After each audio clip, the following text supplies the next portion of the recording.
और जाति जनगणना को लेकर के रखी गई है।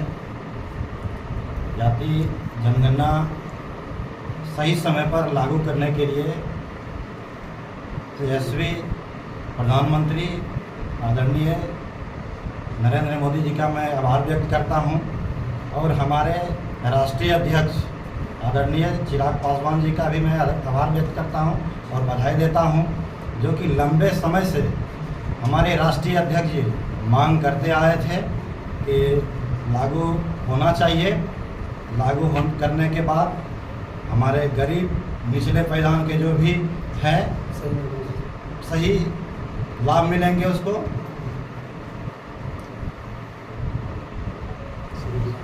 मीडिया साथियों का आभार व्यक्त करता हूं, जो आप लोग सही समय पर लोजपा कार्यालय आए।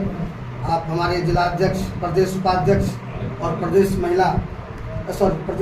महासचिव संगीता दीदी का और हमारे मीडिया प्रभारी भाई सौरभ जी के उपस्थिति में आज प्रदेश अध्यक्ष के निर्देशित पर प्रेस कॉन्फ्रेंस आयोजित की गई।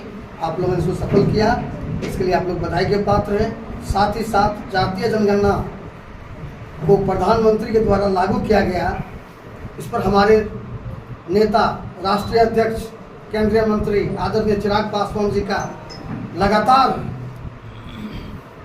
कई वर्षों से ये संघर्ष में थे कि भाई ये लागू होनी चाहिए। मैं अपने नेता आदरणीय राष्ट्रीय अध्यक्ष जी को बधाई देता हूँ, धन्यवाद देता हूँ, जिन्होंने सभी वर्गों के गरीब वंचितों की चिंता हमेशा करते रहते हैं। बिहार में अगर बाहर लाना है तो चिराग पासवान जी ऐसे नेता को बिहार लाना होगा। आप लोग सभी का धन्यवाद। आभार व्यक्त करते हैं कि आप लोग सभी लोग आए। आज हम लोग यशस्वी प्रधानमंत्री श्री नरेंद्र मोदी जी का आभार प्रकट करने के लिए प्रेस वार्ता बुलाए हैं, जो लंबे समय से हमारे आदरणीय राष्ट्रीय अध्यक्ष चिराग पासवान जी प्रयासरत थे कि देश में जनगणना हो।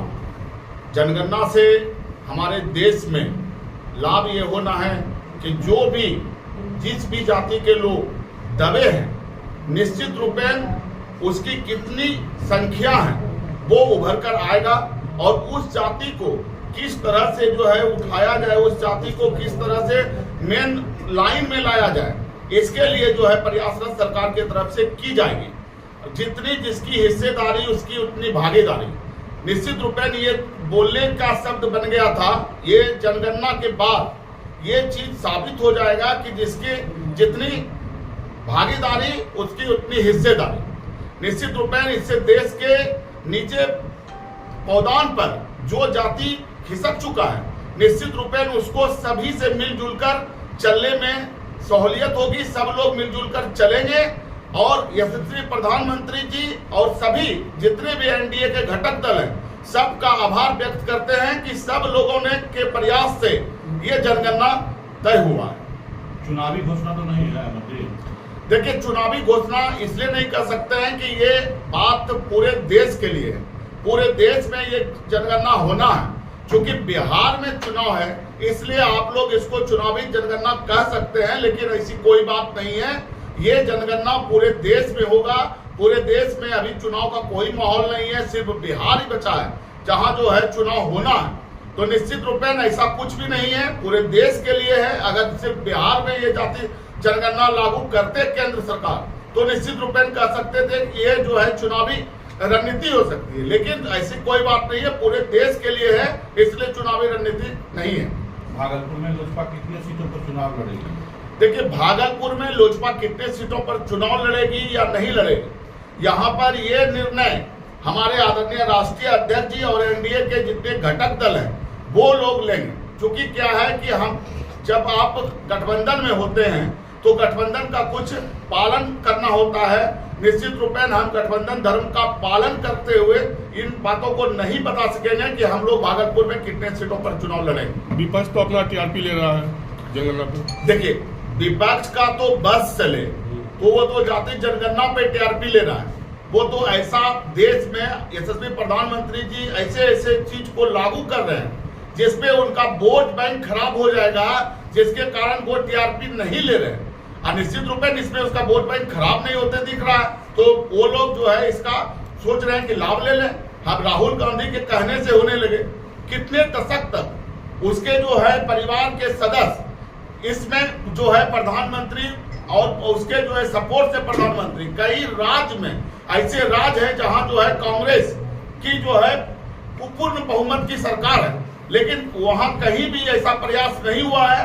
निश्चित रूप में सही समय पे सही चीज, सही निर्णय लेना यशस्वी प्रधानमंत्री जी योग करते आए हैं और करते रहेंगे। मैं बहुत बहुत धन्यवाद देती हूँ। आज जो भागलपुर में ये प्रेस कॉन्फ्रेंस हो रहा है, हमारे जिलाध्यक्ष सुबोध पासवान जी की अध्यक्षता में मैं उनका धन्यवाद देती हूँ, और साथ में हमारे जो राष्ट्रीय के नेता हैं हमारे आदरणीय चिराग पासवान जी, मैं उनका भी धन्यवाद देती हूँ जो ये प्रेस कॉन्फ्रेंस एलजेपी की तरफ से रखा हुआ है। जातीय जनगणना जो हमारे प्रधानमंत्री आदरणीय प्रधानमंत्री जी ने लागू किया, इसके लिए भी हम लोग उनको धन्यवाद देते हैं। जैसा कि आप लोगों ने सवाल पूछा कि जातीय जनगणना क्या ये विधानसभा को देखते हुए लागू कर दिया गया है, तो मैं बताना चाहूँगी आप लोगों को प्रेस के द्वारा कि ये जातीय जनगणना हम लोग उस समय भी लागू कर सकते हैं जिस समय लोकसभा चुनाव था। अब पूरे देश में अगर चुनाव है तो वो सिर्फ बिहार ही एक ऐसा स्टेट है जहां विधानसभा का चुनाव होने जा रहा है। तो जातीय जनगणना का मतलब ये हुआ कि जो विपक्ष जो बार बार ये हंगामा कर रहे थे जातीय जनगणना होना चाहिए, चाहे तेजस्वी जी हो, राहुल जी हो, और क्रेडिट लेना चाह रहे थे जातीय जनगणना होना चाहिए, देश में जातीय जनगणना होना चाहिए, तो मैं उन्हीं लोगों से पूछना चाहती हूँ जिसमें आपकी सरकार थी, आप इतने दिनों से सरकार में रहे, तो आपने ये जातीय जनगणना क्यों नहीं करवाया था? और आज जब आदरणीय हमारे प्रधानमंत्री जी ने और हमारे राष्ट्रीय अध्यक्ष चिराग पासवान जी ने इस चीज़ का सपोर्ट किया और समर्थन किया और जातीय जनगणना लागू किया, तो ये जातीय जनगणना पूरे देश में हम लोग उसका समर्थन करते हैं क्योंकि होना चाहिए। इससे क्या होगा कि जातीय जनगणना होने से क्या होगा, जो हमारे जाति के नीचे जो दबे कुचले लोग हैं उनको सामने आने का मौका मिलेगा और सरकार की नज़र उन लोगों पर पड़ेगी और उन लोगों को समाज के साथ जुड़ने का मौका मिलेगा। इसलिए जातीय जनगणना का हम लोग पूर्ण तरह से हमारे राष्ट्रीय अध्यक्ष जी ने समर्थन किया है और हम लोगों ने सभी समर्थन किया कि जातीय जनगणना होना चाहिए और इसकी हम लोग खुशी मना रहे हैं।